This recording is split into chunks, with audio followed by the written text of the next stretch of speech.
ఒకప్పుడు అందరూ ఒక చోట చేరి సంగీత దర్శకుడి ఊహల్లో నుంచి ప్రవహిస్తున్న బాణీలు బాగున్నాయో లేవో చర్చించుకుని ఆమోదముద్ర వేసాకే ఆ పాట బయటికి వచ్చేది.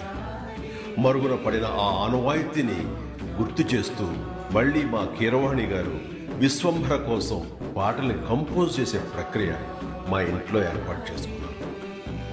అది జరుగుతున్న సందర్భంలో మాకు పాత రోజులు గుర్తుకొచ్చాయి.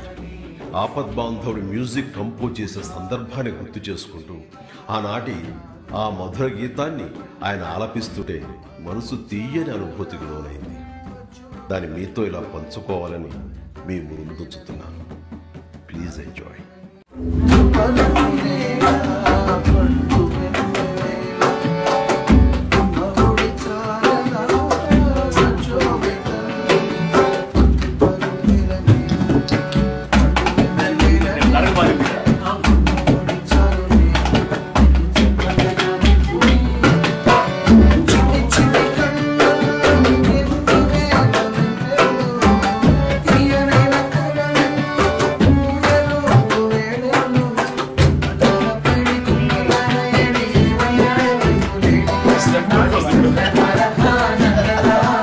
ఈరోజే జన్మించిన మా ఆస్కారుడు కీరవాణి గారికి హృదయపూర్వక జన్మదిన శుభాకాంక్షలు.